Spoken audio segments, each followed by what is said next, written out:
Hello everyone and welcome to Helix Plays Games, not Helix Cloud Games anymore. We'll talk a bit more about that in just a second. My name is Richie and joining me this week is the host talking the PS, Mr. Chris. Hello everyone, Merry Christmas. Hello indeed. We've got a great show lined up for you this week. We'll be discussing Microsoft responding to its Game Awards absence, The Witcher 3 being awesome, and Call of Duty could be coming to PS Plus. All that and much, much more in this week's XPass.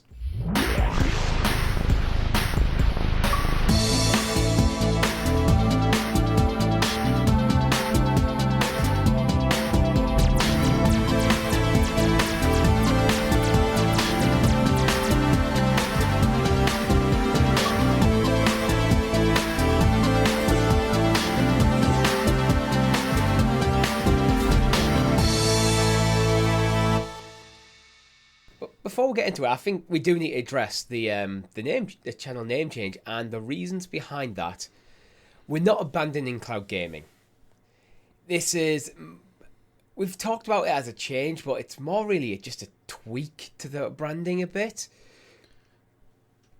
Yeah, it's literally just, again, so for those who haven't seen it, we put out a post the other day, we've changed from Helix Cloud Games to Helix Plays Games, purely off the back of when you search out channels and YouTube and Twitter and social media algorithms, having cloud in our name does not benefit us in seemingly any way, shape or form. We've looked at our own metrics, we can see our numbers, and we can see the way Luna's not really making any moves at the moment, any big moves anywhere outside of the US. Stadia's obviously closing in less than a month now, and yeah, GeForce Now and all the other players are doing wonderful stuff. We know obviously here on XPass, Microsoft do absolute tons to involve cloud gaming as part of their ecosystem, but it does just become a kind of a component of the wider Microsoft and Xbox ecosystem. Sony are doing their thing, Nintendo are doing their thing, so in terms of cloud, we kind of feel like having it is a core part of our branding. It just kind of deters people from thinking, oh, I'm into PlayStation and Microsoft, but I haven't really tried out cloud gaming yet. Yeah. It doesn't bring people into it, so what we want to do is just kind of refresh, rebrand, take cloud out of the name, and then hopefully when people get on board with the channel and they see our content and they realise that a lot of the stuff we do is powered by cloud gaming, like our live streams, like our first looks, it just kind of, again, it's a better foot in the door, we feel. With cloud gaming is still quite heavily stigmatized as well. I think when we had Stadia, we had this one platform that looked like it might break through to like kind of rally around. Mm-hmm. I think it worked with the cloud gaming stuff, but now we're more focused on Xbox and PlayStation. It felt a bit like, although we are still going to be covering cloud gaming predominantly, the cloud in the title, it felt like it was maybe just holding us back, and people might just be put off by that one word, which is largely inconsequential to potentially their enjoyment of the show. Absolutely. So we'll be playing games, and I think just to reiterate, we've already covered it in our Discord and such and other shows, but yet nothing's changing. Like this show, XPass is still the same. Talking to PS still goes up tomorrow. CloudQuest is there. We've got our live streams every Thursday. We drop random first looks on random days as well. So, and a lot of that, as I mentioned, will be powered by the cloud. Because let's face it, Richie, it's more convenient for you and me to just boot up a cloud stream and capture that rather than run it natively. So yeah, don't expect any major changes yet. We have got an exciting new show to announce that goes live this coming January. Which I guess, even though we announced it on Talking to PS, we might as well put it out there now as well. What I was going to do is I was just going to tease it now, because it is a bit more in line with Talking to PS. That's a good idea. Our members know about it, because our Helix Heroes got it yesterday. They know, you know. Shh, don't tell anyone. So if you're a member, you can get early access to that announcement. You can get it now for 99p.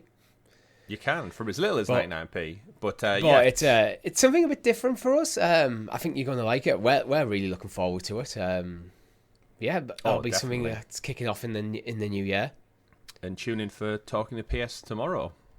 Well, yeah, we might as well just go straight into the housekeeping since we're basically there. So if you haven't already, like the video, subscribe to the channel or your podcast feed of choice with notifications switched on, so you're kept in the loop of all our great content, such as the aforementioned Talking to PS.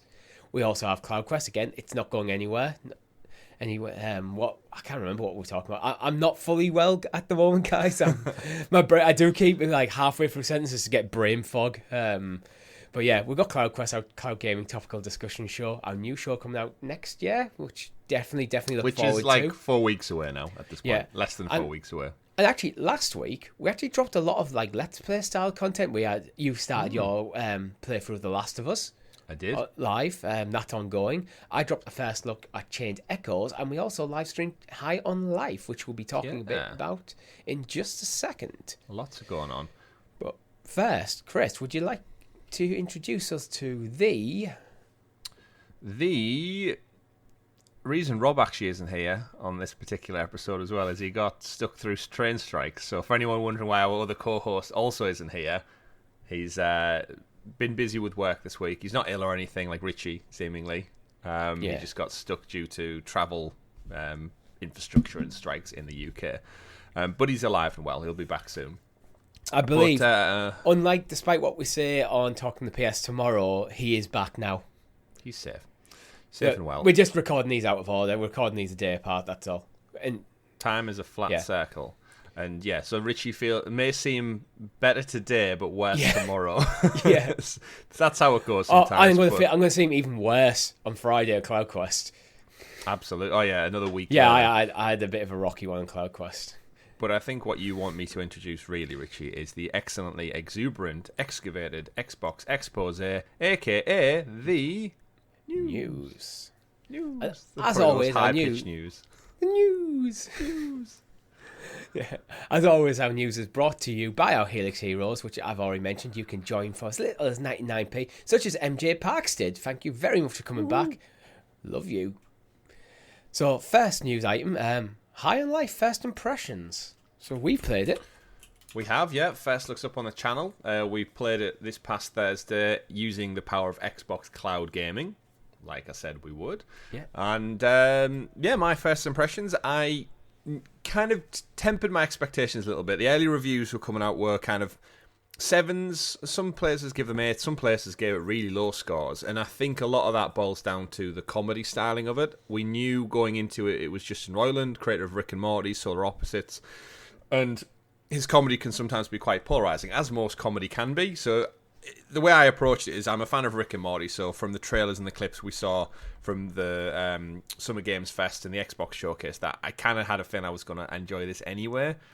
And then jumping into it, no surprise. You and me were laughing our heads off at just some of the jokes, some of the humour that's scattered throughout just the opening scenes alone. Yes, you have a talking gun. It's a first-person shooter set in kind of an alien abstract world. And just the dialogue is constant, and it's interesting because we praise a lot of games like The Last of Us and Uncharted and God of War more recently for that constant dialogue talking to you throughout the whole game, not just cutscenes, not just when you're interacting with something. And we're not talking about one of the things that's annoying me a bit in God of War Ragnarok, where sometimes your party members, if you spend even 30 seconds not doing the right thing, and go, look at this thing. We're talking about just the general banter and well-building sort of stuff. Yeah, just the dialogue that goes back and forth. And High on Life, it does have both pros and cons from that. Chuckle away at the gun talking to you and interacting with random characters you'll pass by. And they do feel like a lived-in real world because they speak. It doesn't sound like anything they say is almost scripted because Justin Roiland's comedy is very much just off the cuff. He just basically talks and talks and talks. Some of it's funny, some of it isn't so much, and I feel like in a real-world environment, when I think in the opening scene we're walking around the city, and there's just random people going, oh, hi there, yeah, okay, I'm just walking here, and then if you go to ask them a question with them walk away, they go, oh, okay, I guess you don't want to talk to me anyway. So, and it's just like, it feels natural, and like, rather than a traditional scripted game. And, praise where it's due, really funny, chuckled at it, some dark humour in there as well. As I said, if you're a fan of Rick and Morty, you'll enjoy this. I think this is actually a hard game to review because what I think you have to do is you have to look at the Justin Roiland element first and go, right, if you're not a fan of his humour, hard pass. I don't think if you're not a fan of Justin Roiland, there's nothing in this game for you, basically. Yes, if you are, then you can start reviewing it as a game. Mm-hmm. I agree with that.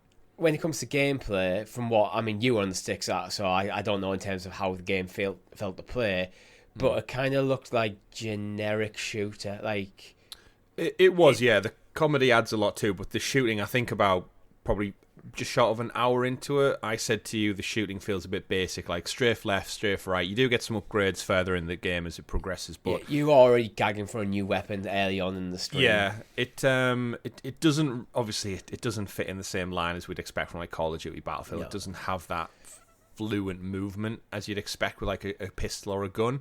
And that's just because, again, this is an indie studio making this game, Squanch Games. They're not AAA, but I feel like it's double A, kind of touching the ceiling of breaking through to something, but evidently the budget didn't go necessarily on mechanics. Yeah, it felt like some of the enemies you're fighting just felt like unnecessary bullet sponges as well. That didn't seem, some of them are just like grunt enemies, just didn't seem to go down very quick. It seems like your gun was a bit underpowered almost. I know weapons are upgradable. Yeah, similar to the traversal and the first boss fight we came across, that it's just a bit clunky. It could have done with a bit more refinement and polish. But in terms of like the game, we played it for probably just short of 2 hours, I believe. And I had a fun time with it. And there has been that scratch at the back of my mind saying you could just jump back in, like just do another hour or so. And I think what the best kind of review I've seen of this game is, don't treat it like a traditional video game. Treat it like a TV show. Yeah. If you jump into it and enjoy the comedy and the humour, just watch an hour, play an hour here, play an hour there. Don't binge this thing. I think the game's only 8 to 10 hours long anyway, from what I've heard. So just treat it like a season of Rick and Morty and jump in, have a couple of laughs, shoot some generic bad guys, fight a boss, leave and come back in a week's time or a few days later. That seems to be the best way to enjoy it. I think it's the sort of game where you're probably better off playing at maybe an hour or two max at a time. Yeah. Because I think the gameplay, I think, is more sometimes in service as the comedy rather than the other way around. You have to look at the whole package, where it's one of them. If you're just looking to play a game, I don't think this is the one you go for. If you kind of got that itch to for a bit of more Rick and Morty or something, this is probably the best time to pick it up to play it. But yeah, I think this is why the review scores have been so mixed, because it is quite hard to review because it's a comedy shooter, and if the comedy doesn't hit for you, then the game is dead. But if the comedy does hit, then you've kind of got to go, okay, is there enough in this game that I want to play and experience? I think in general it is a good game if you are a Justin Roiland fan. Yeah, I mean, it's on Game Pass, so check it out anyway. I think even at full price, I think it's only a $49.99 pound-dollar game, but it's worth checking out. And if it grabs you in the first half an hour, you'll probably enjoy more of it. If not, probably move on. Yeah, I was thinking about this morning as well. Is the more simplistic gameplay could be to actually be beneficial for the game, because Justin Roiland fans who have an Xbox, who are not really hardcore gamers and stuff, would probably find it easy to jump in. Yeah, because it doesn't have a million different systems to learn. It doesn't have it's not a high fast twitch. Seems quite generous in where it's quite accessible. Handles you. In it. There's little things like it fully heals you after battles, so you can just go straight to the next battle without having to worry about your health or looking for items or anything. Absolutely, and yeah, like you said, there is something to be said about its simplicity, and when it we can get work into, for it and against it, depending when we get into talking about the Witcher Next Gen update later in the show, there's a kind of polarizing element to that, which we'll get into that later on, going back to Witcher 3. So that's going to be interesting, because I know you have been playing it. I have. Have you played any more since we last talked? I have. I played some last night, so even though that'll be tomorrow. So tomorrow, talking the PS, it'll sound like I've barely played any, and today I've played a little bit more, which is yesterday's, today, tomorrow's, future world. But we'll get into that later on. Yeah, I think we move on now. We just the one little one, actually, about the Game Awards and Microsoft. So Microsoft have kind of responded, because Microsoft have actually come under quite a bit of criticism, actually, for basically no-showing at the Game Awards. Rightly so. Yeah, I actually completely agree, rightly so. And they kind of give out a kind of half-assed statement, in my opinion. Kind of saying, it's basically along the lines of, there's exciting things coming next year, don't worry about it. Kind of almost shrugging off the criticism. Okay. What are your thoughts, Chris, on this? It's all marketing, isn't it? I think that's the biggest thing we thought. The reason we give them so much shit last week after the Game Awards, and the reason seemingly every other journalist and content creator and person who covers Xbox, even like the hardcore of the hardcore. I'm talking like Ryan McCaffrey at IGN. I'm talking Jez Corden of the Xbox 2 podcast. Paris Lilly, who does the Kind of Funny Xcast. Like all over the last week, they all tweeted out and covered the same things on their respective shows, that it was a bad look for Microsoft and Xbox to not be at the biggest showcase. And I think Jeff Keighley's tweeted out since saying the Game Awards this year's numbers was like over 100 million views or streamed. That's something I was going to get onto. It's bigger and bigger year on year. Year on year, the Game Awards is growing. Mm-hmm. So I'm starting to get this thing where I think Sony, Microsoft, and Nintendo, they want to almost like control the narrative a bit too much, where like only have their own things, especially since with E3 dying, everyone's doing their own like showcases and stuff more and more. But sometimes I kind of think like as gamers, as consumers, we've kind of almost went to the Game Awards and went, that's the place. The Game Awards is the new E3. Yeah, like, even though E3 is coming back next summer, apparently. It was nice to have like E3 in the summer and then Game Awards in the winter. So you had these two big tentpoles. But like as gamers, I think as a like wider community, we've kind of just went, be at the Game Awards, we expect you there, have something to show. And yet they weren't. And remember, this is the same company that revealed the Series X and S at the Game Awards. They showed last year, I think, Hellblade and some of their other titles. So to not have anything outside of a Game Pass promo with Samsung, I think did just hit a lot of people, especially after a quiet year on Xbox when two of your biggest hitters that should have been out this year got delayed. And it's all well and good to say, well, COVID and lockdown and all the other things, and the natural nature of making video games takes time. But however, on the flip side of the coin, Sony put out Gran Turismo, Horizon Forbidden West, and God of War Ragnarok. 3 absolute stellar AAA games. And kickstarting next year, you've got Forspoken.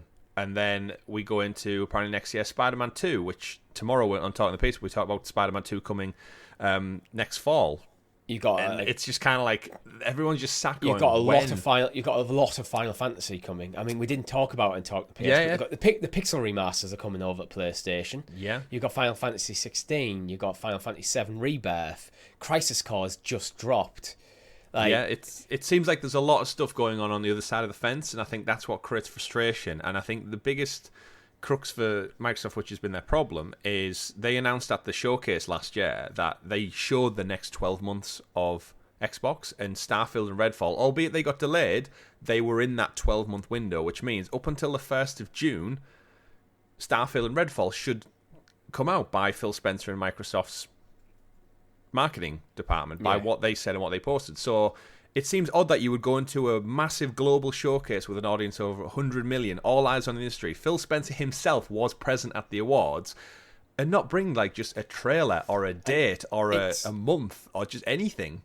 Yeah, I think this is compounded because it's been quite a quiet year for Microsoft first party, which is then being showcased at the Game Awards when Microsoft basically got nothing, barely even a mention in the actual award side of it, and then also had nothing to show. And they're saying, we know there's some great games coming next year, but it's like you're kind of expecting to see them. Like Redfall, I think, is definitely a game that needs a bit more attention. Starfield, like people have been looking forward to Starfield for a decade almost, basically. So Starfield's going to be fine, but things like Redfall's like, I have to usually, if Redfall hits the news, I have to go back and watch a few trailers to kind of remind myself what that game even is. It's like Left 4 Dead. It has, when a game just doesn't stick in your brain what it is. This is one of the things that like resting like the laurels on for next year is like the kind of, I think it needs a bit more of a push. And you'd think that after a quiet year, you want to get people excited for 2023, and the Game Awards is probably the best place to do it because 100+ million eyes on it. Yeah, and this is off the back of a week where they also announced the prices of the main games were going up to £70 and $70, and it just again, I feel like, as you said, a lot of stuff was compounded, but I do think I've seen rumours actually on Twitter this morning, which is quite good that we're recording this a day later than we normally would. I've seen a few of the journalists who cover Xbox say that there's big rumours of a showcase happening in February, which would make sense. Okay, like they need to do something. That makes sense, but I kind of think like as a consumer, if I was a marketing exec, I kind of want maybe a showcase in either November, December to kind of like set up the next year. Like, here's what you can I'd like to have that one showcase towards the end of the year, whether it is at the Game Awards or our own thing. Yeah. Where it'd be like, right, this is whether I was PlayStation, whether I was Nintendo, or whether I was Xbox, to kind of go, right, guys, we've had a good year. This is what you can look forward to in 2023. Like, just even if it's just like, I don't know, an hour and a half long of like, you don't have to stick dates and everything. You don't have dates on, but like, kind of just go, here's some of the big hits that we're planning to release next year. This is why you should be excited about our platform for the next 12 months. Yeah, and we're no strangers to lack of communication coming from a Google Stadia background. Like, we touted for 3 years about like clear communication, a roadmap, and that's just as two consumers and gamers ourselves, and having our ears to the ground very, very closely when it comes to the games industry.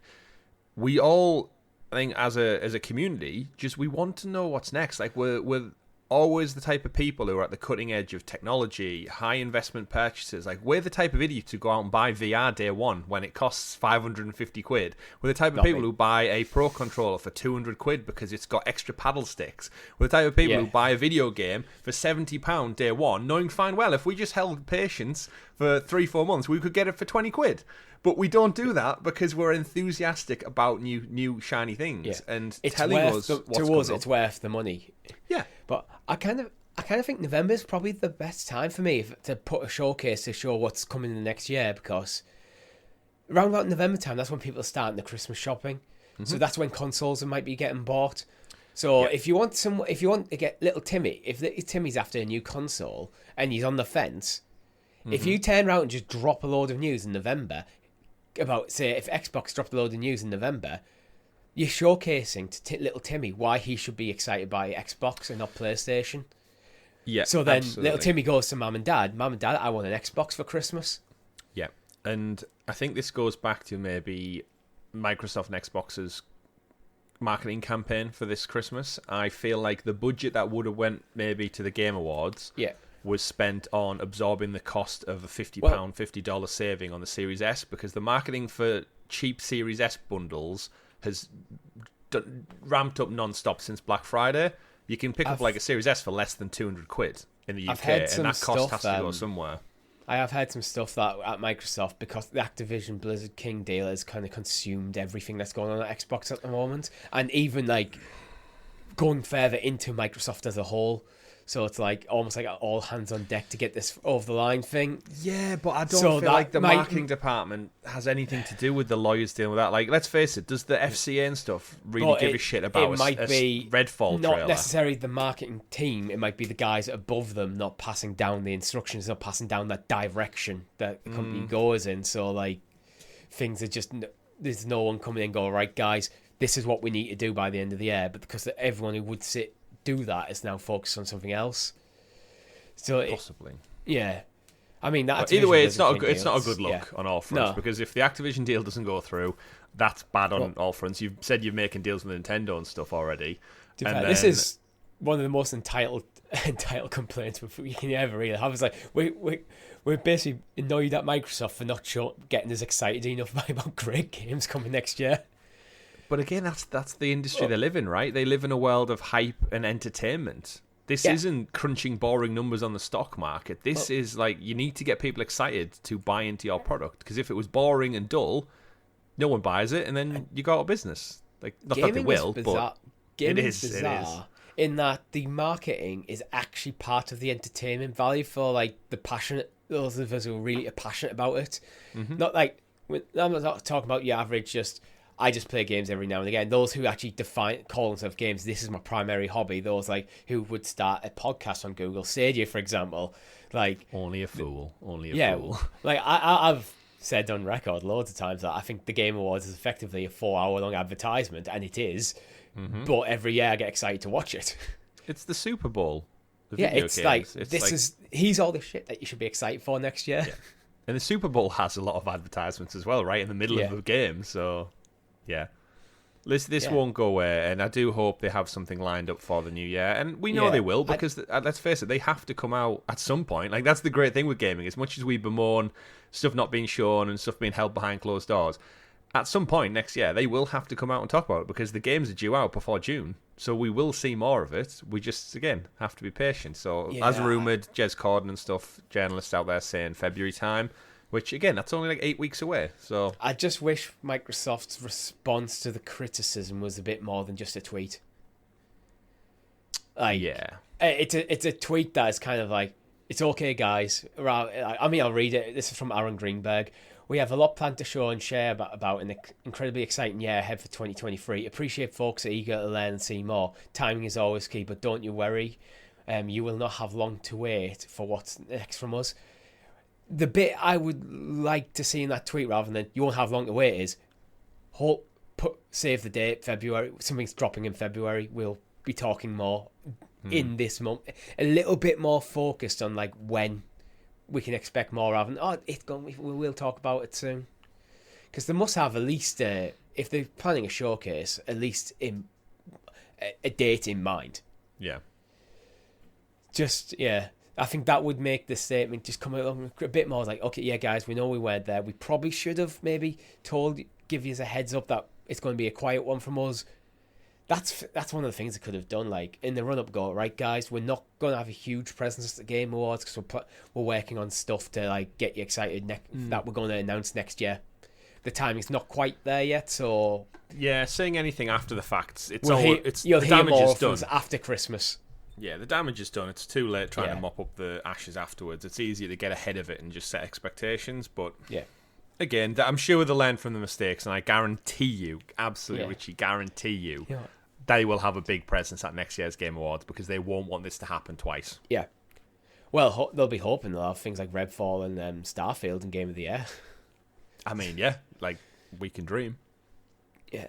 Yeah, I think it's one of them things where I'm excited for like an Xbox like full presentation for the first time in pretty much ever, really. Now, as a new Xbox fan, someone new to the ecosystem, where I mean, I've watched the Xbox presentations at E3 and stuff in the past, but it's usually not the one I'm putting. I'm mainly there for the third parties, but now I'm interested to see what the first parties are doing as well.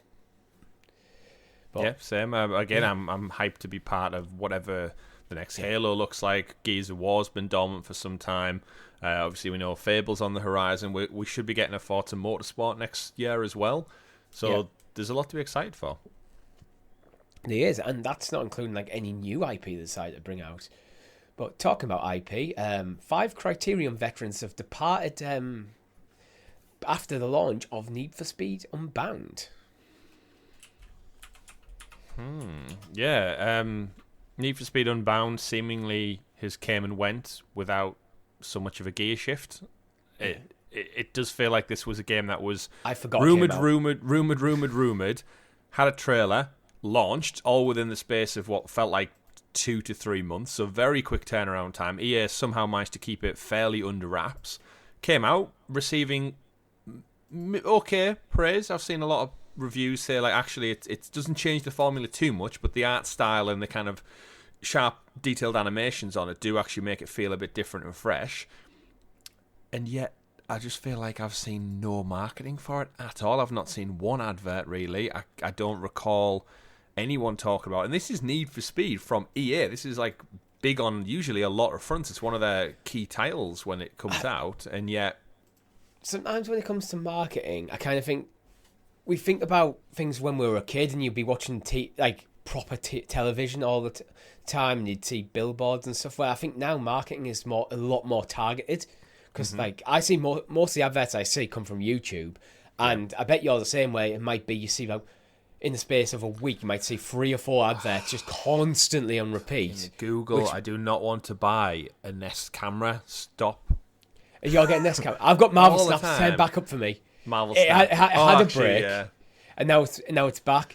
But I wonder if it's because Need for Speed's not in our wheelhouse. We're not seeing these.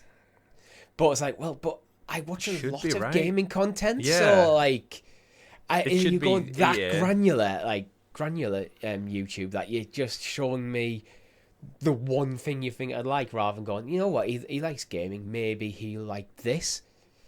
I like Nest cameras, but I don't want to buy another one. Yeah. Like, on my Facebook feed, it's all guitar stuff at the moment, because I was like keeping an eye on Facebook, like marketplace for guitars. Like, I cannot see anything other than it. Like, yeah, I actually have kind of like PTSD flashbacks when I hear the Google advert now, because it's so like, you know, when you hear your alarm on a morning and that, like, it just cuts through that sound. Yeah. The start of the Google Nest Cam adverts, like every time I hear it, it's like, here we go. I feel sorry for the developer of Marvel Snap, who does the advert. I feel sorry for him, because I've started to hate him. He seems like a really nice bloke, and he's like very passionate about like Marvel and like gaming. Is like, I should like you, but here at Marvel, we found the best way. Because I keep seeing this advert so many times. I know I could get YouTube Premium, but still. Yeah, exactly. In terms of Criterion, nothing to do with Need for Speed. That's in terms of Criterion and Need for Speed's seemingly poor performance, who's left? Is it relevant people? Is it the big honcho, or is it just a few people from the team? I think it's let's find the names. So Matt Webster's left the studio.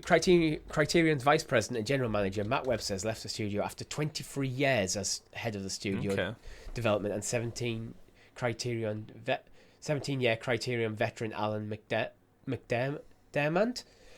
They're joined by senior technical director and Andre Shires, who has been with the company for 16 years, as well as executive producer Pete Lake, who joined Criterion in 1996. Head of content Steve Uphill also leaves for his most recent 10-year stint at Criterion. These are all, when we say veterans, like they're all over a decade and all seemingly in senior positions. So quite a lot of experience then. And again, it's no surprise. It's usually worrying when game devs leave before a game launches, because you got to think there's kind of like bonuses don't get triggered, and something's wrong with the game when like a director leaves or a story lead when the game's still got another year or so to go. You always question like what the decisions were. But I guess leaving after the launch of a game, there's not really much more for you to do. If you intend to leave and go do other projects, you're not going to spend the next 2 years working and building one project that you're NDA'd and you can to just leave. You know what I mean? Like if there ever is a time to leave, it probably is after the launch of a game. Yeah. Maybe seems a bit too close. You want to kind of see it through to probably the new year, but I guess if one leaves, the rest follow suit, right? It depends what the plans are. I mean, with so many senior people, I wouldn't be surprised if they started their own studio. Oh, I think that seems to be the consensus, absolutely. Well, it's this. I don't think this. We could go the route where this could see this as knocking the EA. They don't want to like work on the big corporate EA anymore.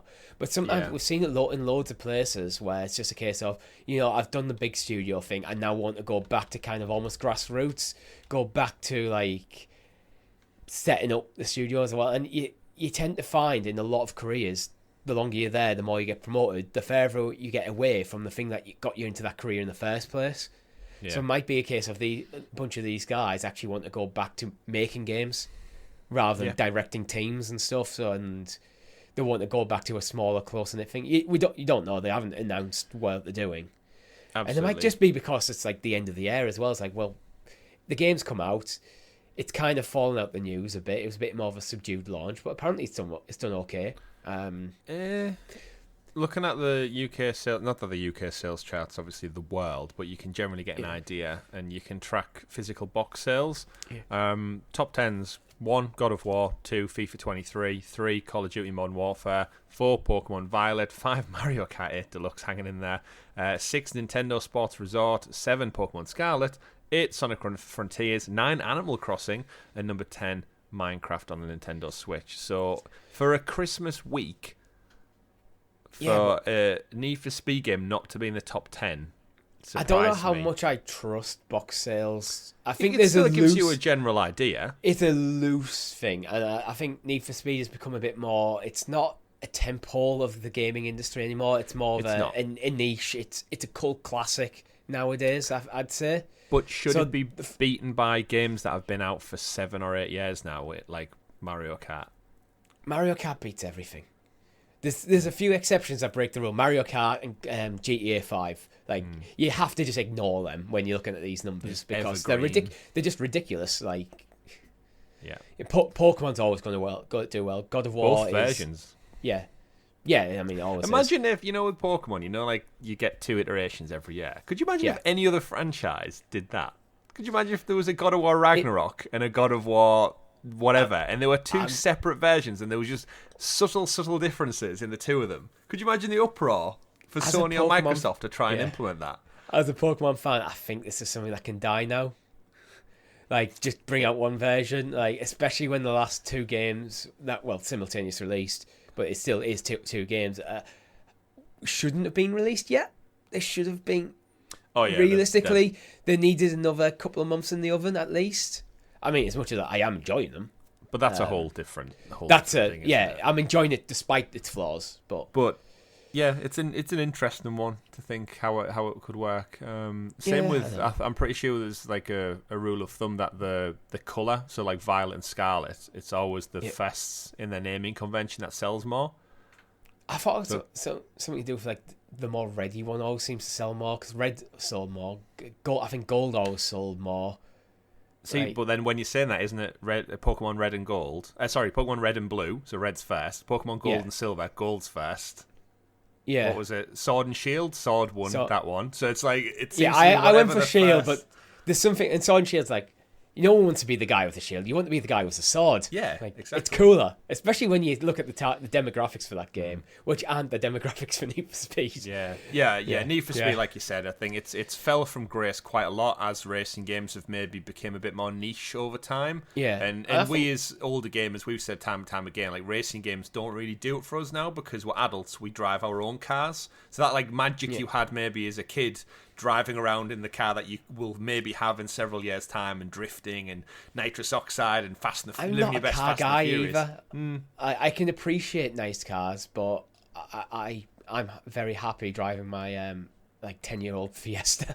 Yeah, they're also expensive. Yeah. Just like gaming. Well, that's it, yeah. But hopefully these folks will move on to create a brand new team. As you said, that will be the best win for it. And taking experienced veterans and getting a brand new studio out as consumers just means that EA will keep plugging that gap. We'll see more Need for Speed inevitably, but we get hopefully something that rises from the ashes of these guys leaving, and we get maybe a whole different type of racer or a new franchise and IP altogether. This could be one of them that these guys have kind of went, you know what, we've took these franchises that we've been working on as far as we can go. It's time for some fresh blood. There's nothing wrong with that. Unbound might have been like, you know what, we're going to change up the art style, we're going to make it a bit more anime, give it a bit more distinct compared to the other races in the portfolio. Mm-hmm. And it maybe hasn't done the sales and stuff that they were hoping, and they kind of go, you know what, it's time. We've done what we can. It's in an okay place. It's not by any means dead and buried, unless EA changed the mind about it. But it feels like a franchise that EA would very much go, we're not going to kill that. But there again, we didn't expect Pokemon to kill Ash Ketchum. So they didn't kill him. He's not dead. They killed him off. No, you don't know that. He's not dead. They're not going to kill someone in a kid's cartoon. I mean, they fight Pokemon against each other, but no one actually dies. We don't know. We've got 11 episodes to see what they do with him. He's not going to die. Have you seen? Anyway, let's move on to Bloober Team of working on a new horror IP.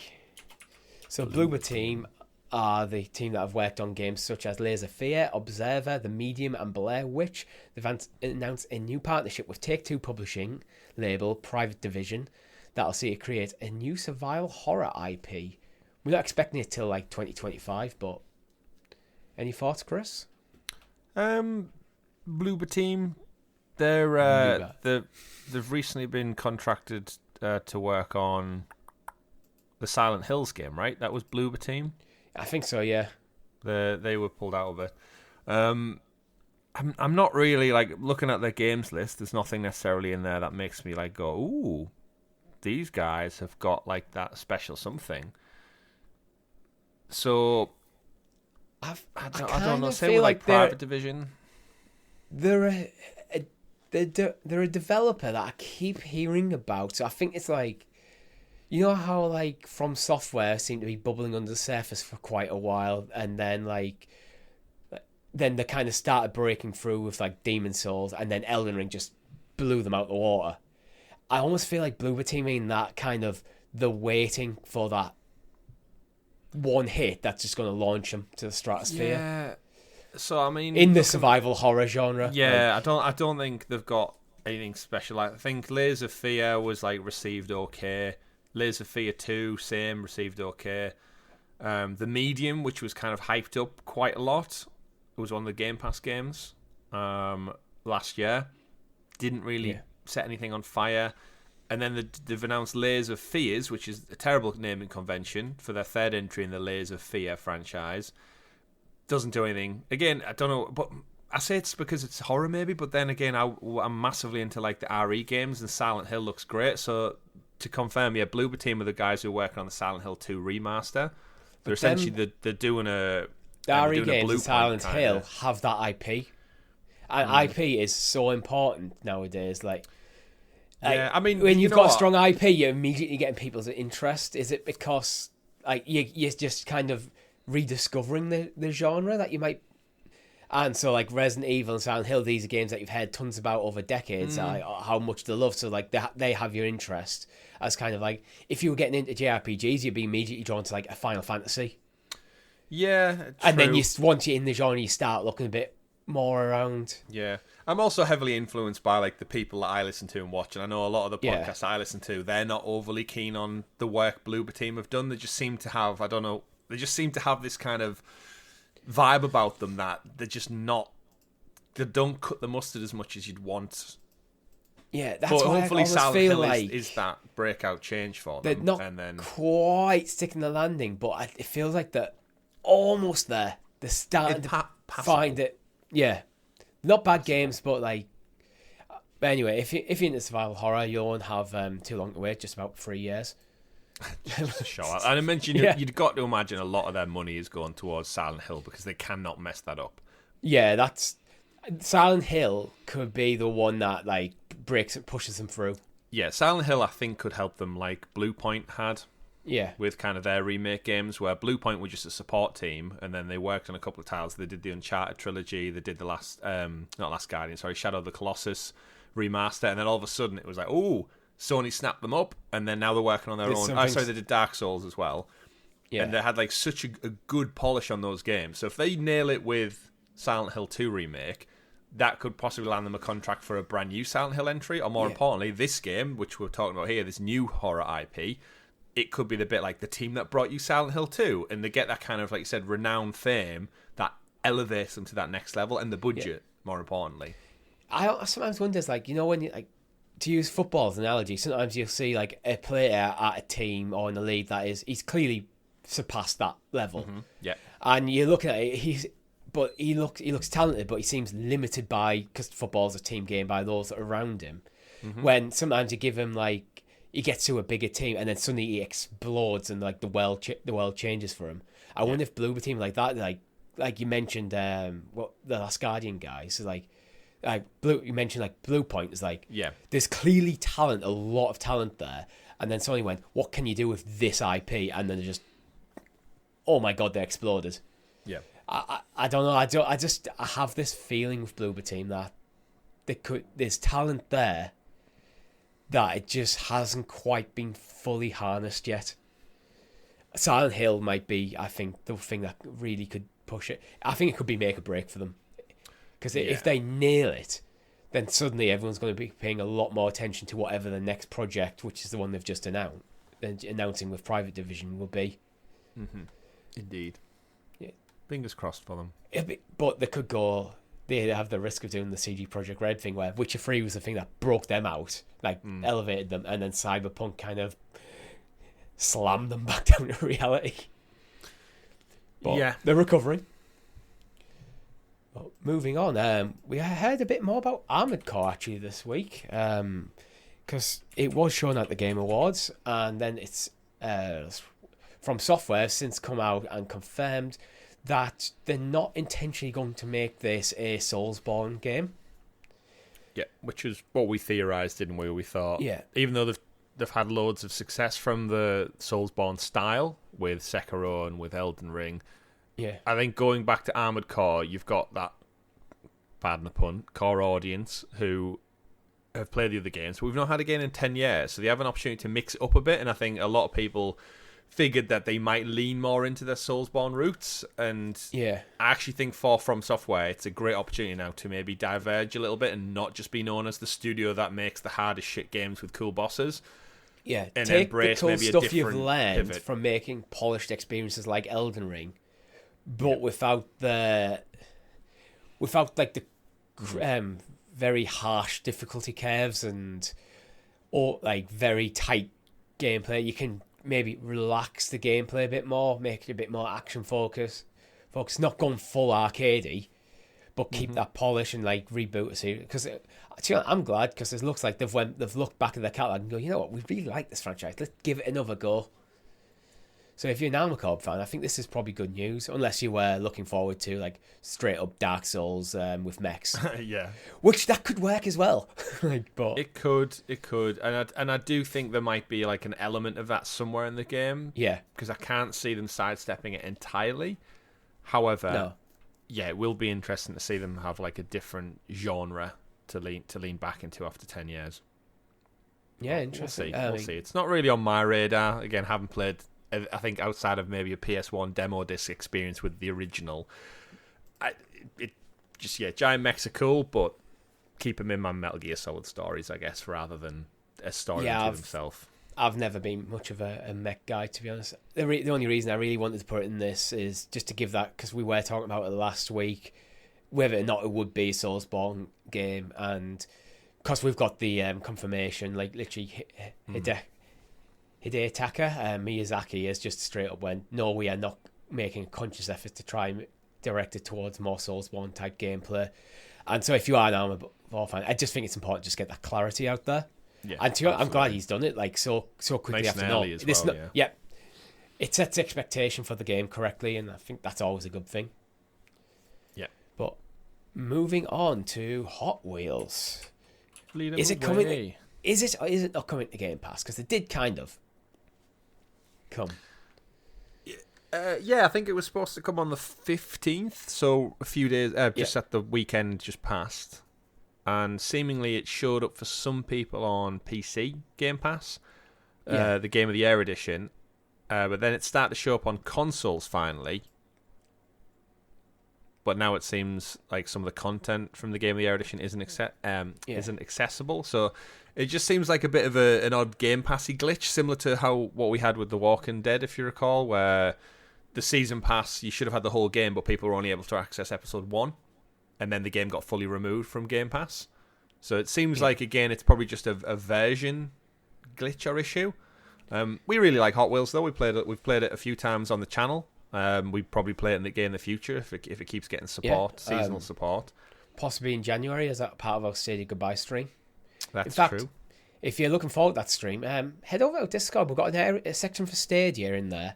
Drop what games you'd like to see us play, because this is going to be like a last hurrah for the platform, so we want to play what you guys want to play. Indeed. But it's something that I guess the devs and Microsoft just need to put their heads together and figure out, because it's odd announcing stuff and then it not being true to what's actually described. Because there'll be people out there who are excited for this. There'll be people who played the game before but didn't have the Game of the Year content and maybe were excited to jump back in. And to do so and see it's either not there or it's inaccessible, it'll just cause some frustration among some people. So, again, just tidy things up. But nothing too crazy. Yeah, hopefully it won't be too long before we get it. I think I can imagine the guys over there are kind of like, look, with how close we are to Christmas, like, can we get this done, get it fixed before Christmas? Like, really trying to grind it out.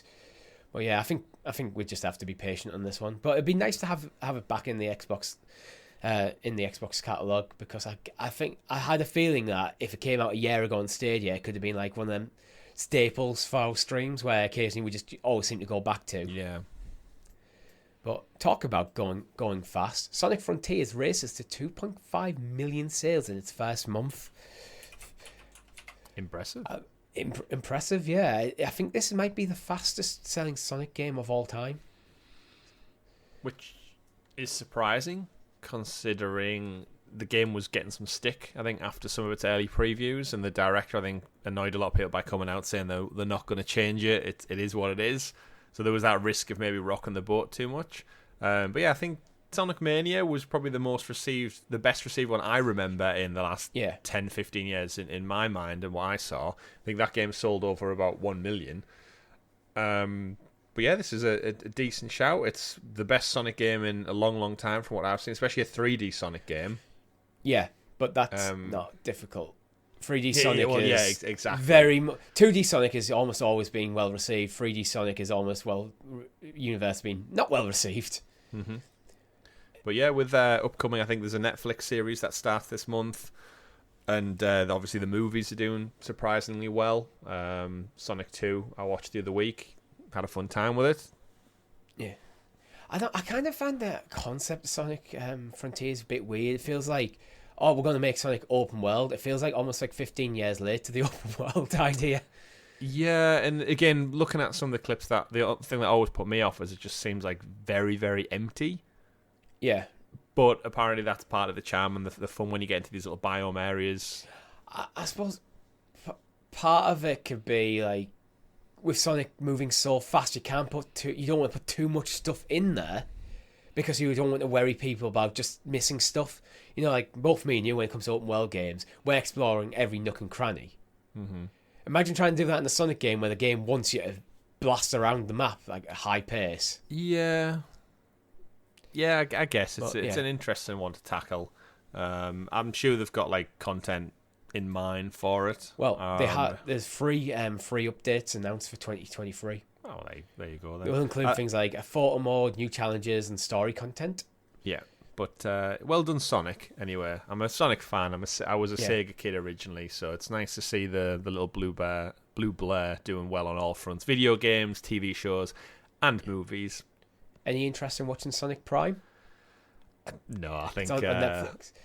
Yeah, I don't think unless it comes out like to rave reviews. I think we were saying the other day with all the Pokemon news, it's like I appreciate the story, but there's so much like filler in kids' TV shows now. It's like my brain, I'll either switch off from it. I might put it on in the background or something, but it's been a long time since I watched the Sonic cartoons. What were the Dr. Robotnik robots called? There was like the chicken. Oh, I can't remember. I can't. I remember watching the TV show as a kid, but I can't remember anything about it. Chicken and Robot. What were they called? I found that. Scratch and Grounder. Yeah. Were the two. The little green guy and the giant rooster robot, I guess. You know what? I want Sonic Frontiers to come to Game Pass, because I don't think it's a game that I'm not when I'm looking at it, I'm probably not going to ever buy. But if it comes to Game Pass, there'd be one evening. It's like, you know what? I could see myself just jumping in for an evening, one of them evenings, like between games, like, you know what, I'm going to get a few beers and I'm going to play some Sonic Frontiers. Yeah, I could see that. Same. Yeah. Right, so it's not a game that I'm absolutely desperate to play, but a game that I know that you've been desperate to play, The Witcher 3. Yes, next gen. So, at the time of recording, it's currently sitting on a 96 on Metacritic from the critical reviews. However, interestingly, only 7.4 on user score, but I think it's getting review bombed because it's the remaster. Yeah, so, I mean, again, you only need to know the kind of overall consensus. The game was great to begin with, and it's the best version the game's ever had in terms of like visuals. So it can't be any worse unless somehow the visual improvements came with like game-breaking bugs. Oh, I just read one of the like negative reviews, because I do sometimes like read them to kind of see, like, check, is this just getting review bombed because people like seem to do that. Yeah. And one guy give it a 2 on Metacritic, and I quote, "Playing this is like eating cardboard. Recommend if suffering from insomnia only. You'll fall asleep every time." Some people are just idiots, aren't they? I'm just like, what even is that? Like, really? Like, it's one of the most reviewed games. You give God of War Ragnarok a 4. Another YouTube movie garbage from Sony.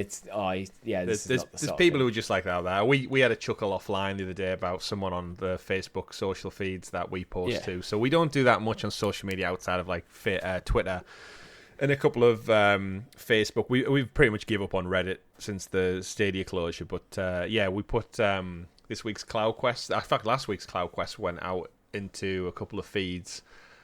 Into Stadia feeds in particular, and there was a guy who just someone definitely pissed in his cereal this week because he just was not having that. We posted a video talking about the Stadia dev kits in a Stadia group, and he just kept saying it's a dead platform. Why are you doing a show on it? And it was like, dude, this is a Stadia group. You understand we're putting Stadia content because there's news that have came out about development kits, which no one knew about prior to this, in the wild, and we talk about it on our show, our topical discussion show, and he just couldn't get round. And yeah. Anyway, the internet again. It's not worth going down the internet. But in terms of The Witcher 3, Richie, yes, I've done the update. I'm playing it. I'm not that far in. I'm just I'm on the track of the hippogriff, not hippogriffs. What's it called? Oh, the griffin, right, the big griffin thing that you hunt down. So are you still with Vesemir? Yeah, I started right at the beginning. I had the option to transfer my old save over, but I thought it's been that long since I played it. I want to just freshen right from the get-go. I'm even doing the tutorials. And to go back to what we said at the top of the show... I think it's worth doing the tutorials if you haven't played the game in a while. Oh, yes. Yeah. And that kind of goes back to... I feel like one of the times I maybe gave up on it the first time round, and in our comparisons to High on Life at the beginning of the show, the inventory management in this game is insane. Like, as someone who's dabbled in it before, but going back to it, it's just like the crafting and the upgrading, and it just gives you a lot right from off the bat. And I'm looking at, like, I've got 6 spells that I can apparently cast. Not just going to give me one and then slowly trickle feed me new abilities. It's like, here's 6 spells, use them all now. You've got 2 swords, by the way. And it's just, and then it releases you onto the map, which is like there's fucking icons all over the joint. And I'm like, as someone who's played a lot of open world games, I couldn't help feel over the years since The Witcher 3 came out, there's been a lot of refinement that's gone into open world RPGs. And I don't think sense the map it it jumps you into that is it Whitehaven or something. That's actually kind of small. That reminds me of like Assassin's Creed Odyssey. You know, the first island you start on. It's kind of like that. Then once you get off the island, the game really starts. You're basically doing the prologue. Yeah.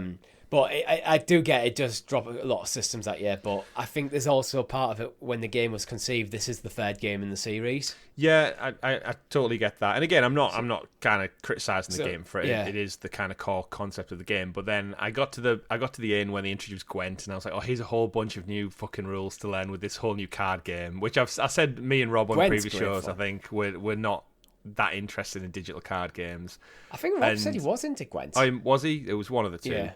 And then what was it? What was the thing that made me it made me like chuckle to myself? Because again, I'm going to persist with it because I want to play through, and I'm enjoying it. Like, definitely not take away from that. When you get, it's one of them. There's a lot of systems up front, but when you get into it and like you things, find I know Rob wasn't a fan of like the crafting of things like the oils and stuff and the potions, where I kind of liked them because unlike other RPGs, you make your potion, you drink it, it's gone, you have to go find your ingredients. With The Witcher, like, your potions kind of, and your oils reset when you rest. Right. So, like, you go, okay, I'm going to go hunt this thing. So once you've made the potion, you have it there, it's done. You can just then choose to use it. And so I kind of like the way I always handled that. But so it limits the amount you can have, but you know it's going to reset, which I always found encouraged me to use them. Yeah, I think I was playing it late at night. It was like 1:30 last night, and I got to the point where it opened up the inventory and it shows you like the 5 separate columns for potions and oils and elixirs and whatnot. Yeah. And then it was just like pop-up menu of like, here's a paragraph of reading, here's another paragraph of reading, here's another paragraph of reading. And after like 6 or 7, my brain was just like, I can't even remember what the first 3 were now. So I was just like, skip. I just want to play the game and get into it. And I've gone and hunted the wild dogs. I've helped the one with a frying pan, like all those like typical early doors missions you do. Roach getting stuck on fricking everything again still, so the horse mechanics still a little bit clunky, but again, it is a 7-year-old game, and it's fun though. I'm enjoying it so far, and I'm again, that's my Christmas game, so I plan on taking away. Are you gonna go back to it? I don't know, because you've ummed and ahed. I am umming and ahhing. I keep thinking about it, but I keep trying to talk myself out of it, actually, more than talk myself into it, because I do want to finish God of War, which I'm not that far off. We talked before the show. I need to jump back into Pokemon. I haven't touched that in a couple of weeks since I switched back over more to God of War since England got knocked out the World Cup. You got the Plague Tale games. I've got Plague Tale to play, and then there's everything on Game Pass. So there's a lot of stuff pulling my attention. So I haven't, and like Crisis Core as well might be a pickup at some point. So like, this is why I'm trying to talk myself out of it, because do I want to spend like another like 60, 70 hours playing through a game I've played through twice already when there's other stuff I haven't played that I want to play? That's the biggest question, isn't it? Yeah. And you've got a bunch of great shows to make as well, Richie. We have, but I think that might be all we have time for this week. If you've liked the video, make sure you hit that like button and consider becoming a member for as little as 99p, where you get early access to Talking the PS, you get early access to CloudQuest, and, well, actually, you got early access to Chained Echoes last week as well. If you've got a question you want to ask us, or just want to hang out with some awesome people, we have a Discord server. The link is in the description below. Thank you very much for watching. My name's been Richie. Merry Christmas. We've been Helix Plays Games. We'll see you in the clouds. Goodbye. Bye.